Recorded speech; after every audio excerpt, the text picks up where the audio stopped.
Hello everyone, this is the good news from God, brought to you by Maiwa Bulukadi. Today we want to talk about prejudice and how we can cure it. First thing we want to know is the fact.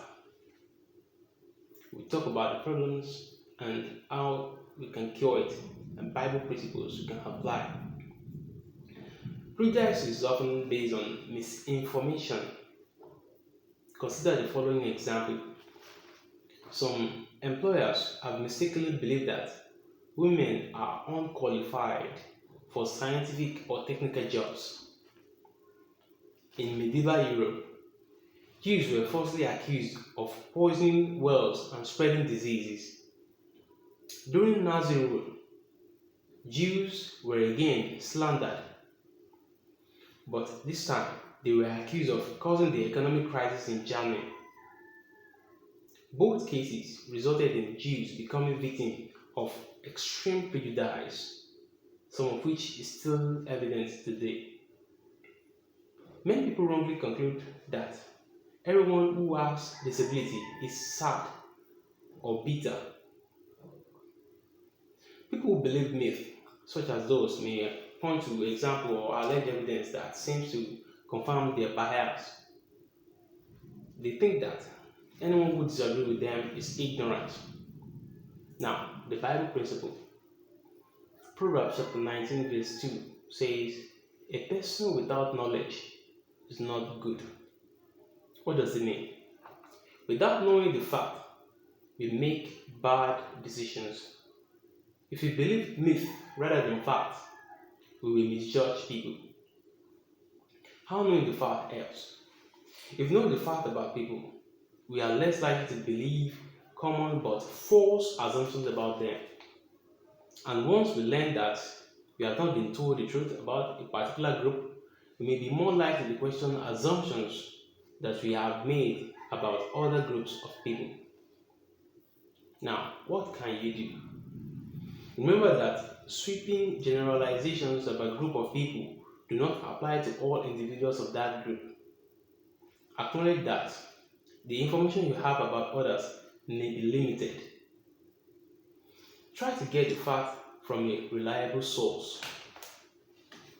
Number two, on how to get cure of prejudice is show empathy.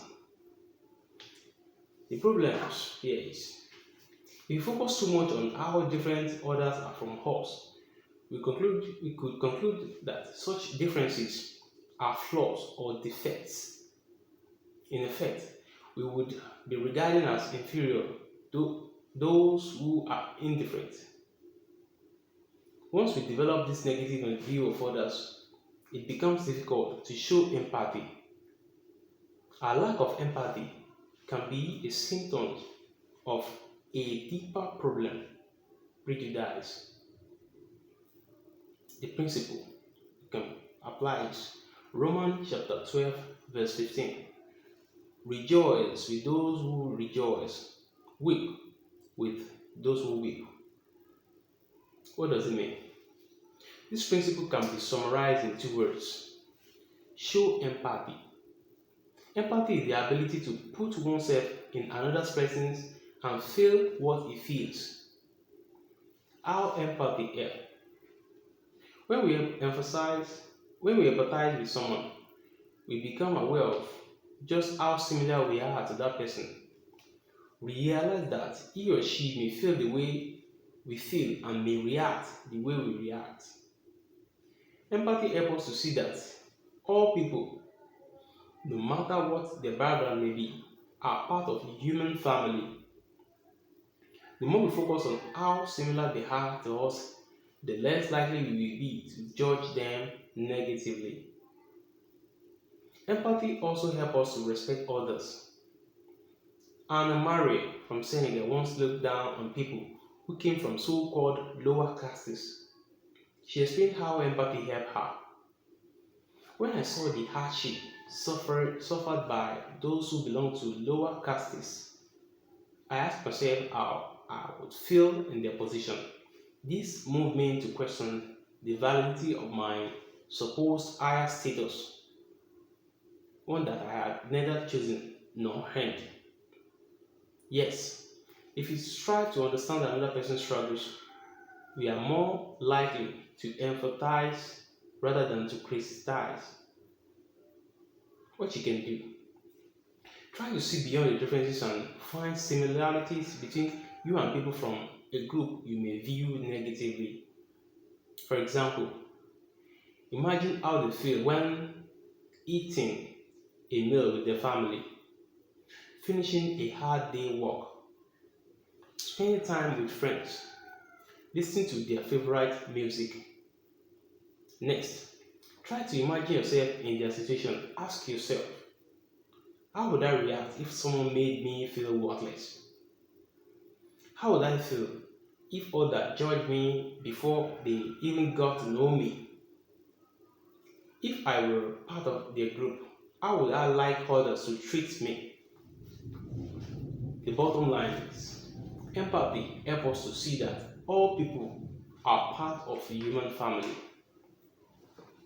The third process is recognize the strength of others. The problem here is egotism can lead to prejudice. An egotistical person has an inflated opinion of his own worth. He views himself as superior and judges people who are different from him as being inferior. Anyone can fall into this trap.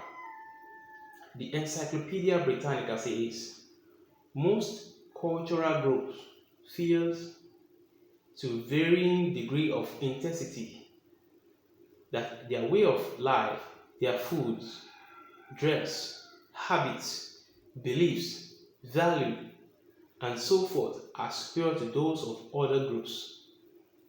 How can we avoid this flawed way of thinking? The principle we can apply. Philippians chapter 2 verse 3. With humility, consider others superior to you. What does it mean? To avoid excessive pride, we need to cultivate its opposite, humility. Humility allows us to recognize that in some areas of life, others are superior. No one group has a monopoly on all good qualities and abilities. Consider the example of Stefan. He grew up in a communist country but overcame his feeling of prejudice against people from non-communist countries. He says, I believe that considering others as superior to you is important in counteracting prejudice. I don't know everything. I can learn something from every person. What you can do. Try to have a realistic view of yourself and remain aware of your own faults. Acknowledge that others are strong in areas where you are weak. Do not assume that all people from a particular group have the same flaws. Instead of drawing negative conclusions about the person who is from a particular group of people, ask yourself, are the traits that I dislike about that person actually bad, or are they just different? Will this person find faults in me? In what areas is this person more capable than I am? If you answer these questions honestly, you may not only overcome any prejudice you have, but you may also find things to admire in that person. If you want to know more about the good news, please you can do well to subscribe to this channel. Thank you as you do so.